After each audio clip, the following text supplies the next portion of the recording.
Hi, this is Imara and this is my show, Pure History. नमस्कार, अस्सलाम वालेकुम। आज का शो शुरू करने से पहले आज फिर मैं एक शेर अर्ज करना चाहूँगी, मुलाहिजा फरमाइए प्लीज़।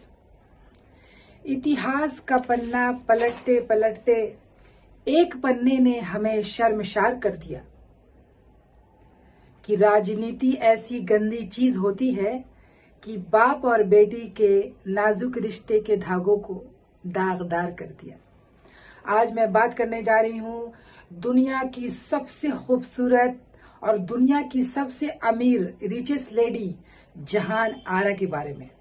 मुगल सल्तनत की शहजादी जहां आरा, जैसा कि नाम है जहां आरा, एक कॉन्फिडेंट, एक बहुत ही खूबसूरत लेडी। तो इनके बारे में काफ़ी चीज़ें फैली हुई थी, तो मैंने सोचा क्यों नहीं मैं इसके बारे में भी बातें करूं, क्योंकि मैं तो कंट्रोवर्सी क्वीन हूं, मुझे तो ये सब चीज़ें लेना ही है।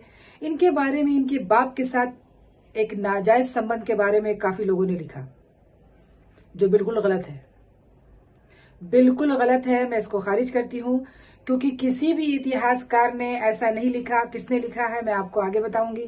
मैं बात करने जा रही हूँ जहान आरा। जहान आरा मुगल शहजादी कौन थी जिसने इतिहास में ऐसा नाम दर्ज किया है कि किसी शहजादी ने ऐसा नाम दर्ज नहीं किया है। जिसका नाम दर्ज होता है उसी के बारे में बातें होती है, जो कुछ होता है उसी के बारे में बातें होती है। तो आज मैं बात करने जा रही हूँ जहां आरा के बारे में। जहान आरा कौन, इसका वजूद क्या। ये बाबर के वंशज थी। बाबर कौन? बाबर, इसके पहले भी मैंने बताया कि बाबर चंगेज खां और तैमूर लंग का वंशज था।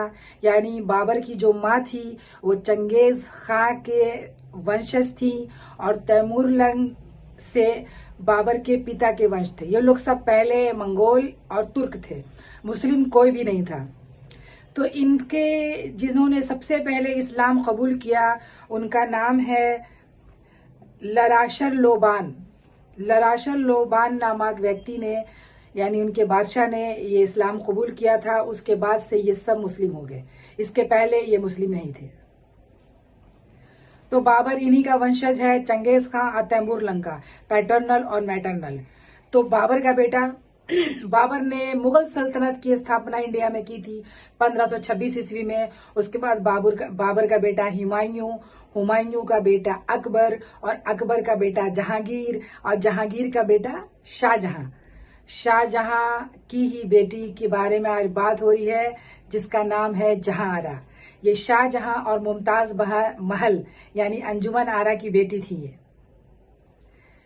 शाहजहां और मुमताज महल को 14 बच्चे हुए थे टोटल।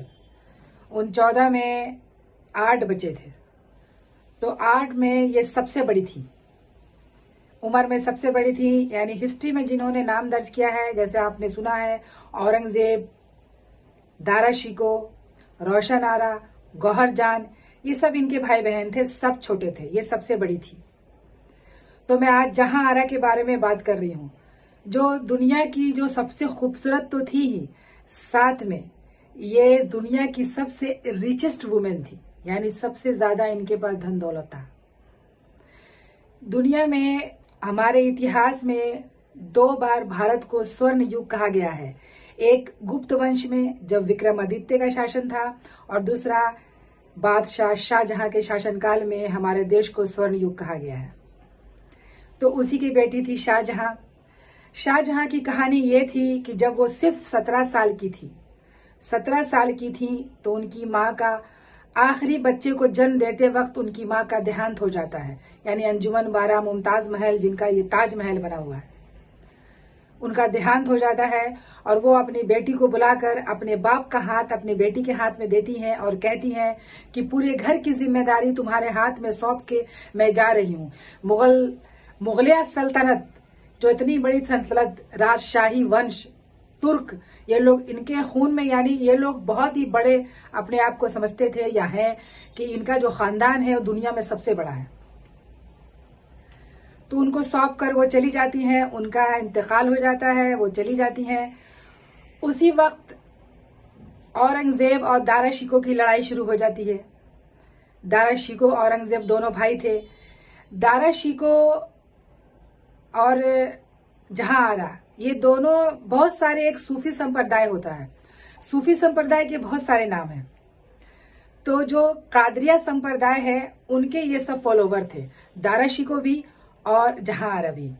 और शाहजहां जो सबसे ज्यादा मोहब्बत करते थे वो दारा शिकोह और जहां आरा से करते थे। वो चाहते थे कि देश की गद्दी यानी मुगल सल्तनत की गद्दी पे कोई बैठेगा, हिंदुस्तान की गद्दी पे, तो वो दारा शिकोह बैठेगा। पर ये बात औरंगजेब को पसंद नहीं थी। औरंगजेब नहीं चाहते थे कि वो जो है दारा शिकोह बादशाह बने। बस अंदर ही अंदर ये लड़ाइयाँ चल रही थी। और जहां आरा के हाथ में ये सारी चीजें थी। जहां आरा की जब माँ का देहांत हो जाता है तो 17 साल की एज में उसे बादशाह बेगम की का खिताब दिया जाता है। यानी जो उनकी माँ का सालाना आय था उस जमाने में 30 लाख रुपया महीना, उसके अलावा और भी बहुत चीजें, यानी आज का कम से कम अरब, 1.5 अरब, 2 अरब की रुपीस उनको सालाना दिया जाता था। इतना धन था जहां आरा के पास। पर वो बिल्कुल सिंपल लिविंग थी एंड हाई थिंकिंग थी। वो एक तरह की सूफी सन थी, उनको इन सब चीजों से कोई लगाव नहीं था।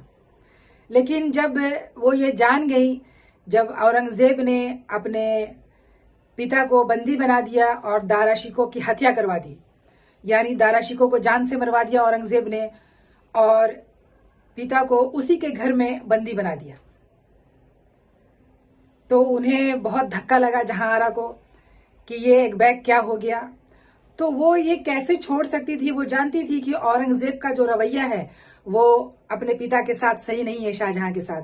अगर वो छोड़ के चली जाती तो और भी टूट जाते और बिखर जाते।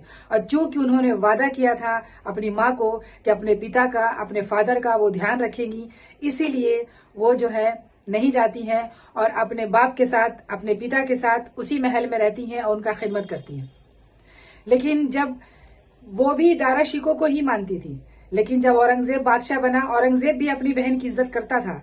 जब वो बादशाह बना तो बादशाह बेगम का खिताब जहां आरा को ही दिया, जबकि उनकी और भी बहनें थी, रोशन आरा जो औरंगजेब के सपोर्ट में थी, पर उनको बादशाह बेगम का खिताब नहीं दिया। उन्होंने बादशाह बेगम का खिताब जहां आरा को दिया।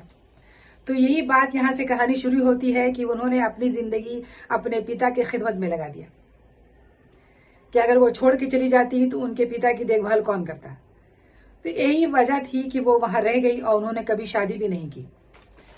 तो कहानी यहीं से शुरू होती है, जहां आरा की। शहजादी मुमताज महल। कहानी तब शुरू होती है जब मुमताज महल की मृत्यु जो होने के बाद इन लोगों का जो मातृभाषा थी, इन लोगों की जबान जो है फारसी थी। फारसी, ये तुर्की भी बोलते थे पर ये फारसी इनकी जबान थी। और जहां आरा एक इतनी एजुकेटेड भी लेडी थी, इन्होंने बहुत अच्छी एजुकेशन हासिल किया, बहुत बड़ी शायरा थी, काफी किताब लिखा इन्होंने। और इनकी सबसे फेमस किताब रही है जो इन्होंने ख्वाजा मोइनुद्दीन चिश्ती के बारे में उनकी बायोग्राफी लिखी। उस किताब का नाम है मुनीस अल आरवा, कॉन्फिडेंट ऑफ स्पिरिट। ये ख्वाजा मोइनुद्दीन चिश्ती के बारे में उन्होंने लिखा। ये सूफी संतों के बहुत ही करीब थी। उसके बाद इन्होंने, इतिहासकार ने इनके बारे में काफी कुछ लिखा कि ये जो है एक कंप्लीट वुमेन थी। इतिहासकार राना सव्वी लिखती हैं इनके बारे में, कहती हैं she is complete women, daughter of the sun इनकी किताब है। इन्होंने जहां आरा के बारे में काफी कुछ लिखा अपनी किताब में। वो लिखती हैं कि शाहजहांबाद जो शहर बसाया गया दिल्ली में, बहुत बड़े बड़े महल और किलों की स्थापना की गई। उसमें 5 महल इन्होंने ही बनवाया था। चांदनी चौक दिल्ली का सबसे फेमस, ये भी जो है जहां आरा ने ही बनवाया है। चांदनी चौक को बहुत बड़ी बड़ी फेमस इमारतें बनवाई, बहुत सारी चीजें बनवाई, किताबें लिखी। तो ये सब चीजें जो है इन्होंने किया। लेकिन जब इंडिया में इंग्लिश ट्रेवलर्स आने लगे जहांगीर के बाद से, तो उन लोगों को लगा कि ये जो है एक लेडी, फिर भी मुस्लिम, पर इस्लाम को सही ढंग से अगर कोई जी रहा था तो वो ये जहां आरा ही थी। क्योंकि इस्लाम में औरतों को हर चीज का फ्रीडम है, आजादी है दायरे में, क्योंकि उसको वो बिजनेस कर सकती है, वो बिजनेस वुमन बन सकती है, एजुकेशन हासिल कर सकती है, वो कुछ भी कर सकती है। पूरा सूरत का जो एरिया है इन्हीं को दिया गया था। उस सूरत का जो टैक्स आता था वो इन्हीं के पास आता था, जहां को मिलता था। इनके नाम दो दो बड़े बड़े शिप जहाज थे, उसका भी सारा इनकम इन्हीं को मिलता था। तो सोचो इनके पास कितना धन दौलत था। तो जब अंग्रेज आए और उन्होंने देखा कि इतना कुछ इन्होंने, ये लेडी कैसे जीती है, इनका खुद का महल था, खुद का महल था, अपने महल इनके लिए था, इनको बना के दिया गया था। ये तिजारत करती थी, धन दौलत पैसा, और इन्होंने सारी पॉलिटिक्स भी नूर जहां से सीखा था, कि नूर जहां भी बहुत ही पावरफुल लेडी थी मुगल वंश में, नूर जहां। तो ये नूर जहां से इन्होंने काफी कुछ सीखा था कि किस ढंग से देश की सत्ता को चलाया भी जा सकता है। पर चूंकि ऐसा हादसा गुजर गया इस जमाने में, जो औरंगजेब आदाशिकों का जो गेम हो गया, उसकी वजह से ये सारे प्रॉब्लम आ गए और शाहजहां को बंदी बना दिया गया। इस वजह से सिर्फ एक ही इतिहासकार है जिन्होंने ये बात लिखी, जिसका नाम था बर्नियर। बर्नियर, इन्होंने ऐसी बातें, क्योंकि हमेशा हमारे देश में जो कुछ भी गलत हुआ है उसका जिम्मेदार अंग्रेज है। मैंने पहले भी कहा है, जैसे जोधाबाई नया एक नाम क्रिएट कर दिया, हरका बाई को बुला दिया, बहुत सारी ऐसी चीजें उन लोगों ने की है। तो इसी तरह से एक बाजार गॉसिप का नाम लेकर बर्नियर ने किताब लिख डाली, और अपनी किताब में उसने लिखा कि बाप और बेटी का नाजायज संबंध था, क्योंकि जिस ढंग से वो जीती थी, वो एक शहजादी नहीं, वो रानी थी, वो उनकी बीवी की तरह बिहेव करती थी। सोचो, उसको शायद ये पता नहीं था, क्योंकि उस जमाने में इंग्लिश वुमेन के पास इतने अधिकार नहीं थे जितने अधिकार मुसलमान यानी जहांआरा के पास थी। क्योंकि इंग्लिश वुमेन के पास कोई भी अधिकार नहीं था, ना शादी से पहले ना शादी के बाद, उनको प्रॉपर्टी में भी कोई हिस्सा नहीं था। इस्लाम आने के बाद ही उनको सारी चीजें दी गई है, प्रॉपर्टी में हिस्सा, बिजनेस, चीजें, सारी चीजें जो है जहांआरा को प्रोवाइड किया गया था। इस वजह से एक गॉसिप के बारे में लिख करके इसने लिखा। सारे इतिहासकार ने इसे खंडन किया और कहा कि यह गलत है। उनका अफेयर था, वो प्यार करती थी, बहुत ज्यादा प्यार करती थी, एक कॉमनर से, एक आम आदमी से प्यार करती थी, जिसका नाम मिर्जा नजाबत लिखा गया है। मिर्जा नजाबत लिखा गया है। ये बहुत ज्यादा प्यार करती थी, पर चूंकि वो एक आम आदमी था और ये इतनी बड़ी शहजादी, मुगलिया सल्तनत की शहजादी, और एक आम आदमी से शादी नहीं हो सकती थी। उनकी एक पाक मोहब्बत थी, वो उन्होंने प्यार किया, पर वो कोई नाजायज संबंध नहीं था। पर वो उन्होंने अपने पिता की देखभाल के लिए, अपने देश के लिए, अपने भाई बहनों की देखभाल के लिए उन्होंने ये सब चीजों को त्याग दिया, और जो वचन उन्होंने दिया था अपनी माँ को, उसको पूरा निभाया। उसकी माँ के मृत्यु होने के 7 साल बाद उसके पिता शाहजहां की मृत्यु होती है। तब तक ये सारा देखभाल जहांआरा के हाथ में ही रहता है। कितनी बार औरंगजेब ने माफी मांगने की भी कोशिश की जहांआरा से, कि जो चीज हुआ है वो सब खत्म हो जाए, पर जहांआरा ने कभी माफ नहीं किया, क्योंकि उनके चहीते भाई की हत्या कर दी गई और उनके पिता को बंदी बना दिया गया। बंदी यानी जेल, चाहे सोना का कारीगर, सोने का क्यों नहीं हुआ, जेल होता है। उनको अंदर नजर बंद कर दिया गया। ये एक सूफी संत थी, और इन्हें सूफी लोग काफी पसंद थे। आज के डेट में दिल्ली में निजामुद्दीन औलिया का जो आपने मजार देखा है, निजामुद्दीन औलिया का मजार, ठीक उसी में बगल में ही उनका मजार है, एक छोटा सा और एक खुला हुआ, जिसके पास इतना धन था, अरबों और खरबों। वो इतनी साधारण जिंदगी जीती थी, और उन्होंने अपना मकबरा तक नहीं बनवाया। उन्होंने कहा कि नहीं, मेरा एक साधारण मकबरा होगा, और उनका ये वसीयत था कि निजामुद्दीन औलिया के बगल में ही उनका मकबरा बनाया जाए। इसीलिए उन्होंने वहां पे बनवाया और खुला और कच्ची कब्र बनवाई। ये थी जहांआरा के बारे में। और मैं क्या बताऊं कि इतनी एजुकेटेड, इतनी पढ़ी लिखी लेडी, कि आज भी दुनिया में जब बहुत ही छोटी उनके जिंदगी में जो कुछ भी हुआ, एक बहुत मतलब है, वो कह सकती हैं कि एक हादसा ही गुजरा उनकी जिंदगी में। उनकी 1964 में एक जबरदस्त फिल्म बनी जहांआरा पे, जिसे विनोद कुमार ने बनाया, और ऐसी खूबसूरत फिल्म है जो आप भी देख सकते हैं। इनकी किताबें भी लिखी हुई हैं, और एक और किताब है जो बादशाह नामा है, जो शाहजहां के टाइम पे लिखी हुई है। उसके अंदर भी जहां आरा बेगम के बारे में काफी जिक्र है और ये अपनी ऑटोबायोग्राफी भी है। ये खुद अपनी डायरी लिखा करती थी कि आज क्या हुआ और कल क्या हुआ और परसों क्या हुआ।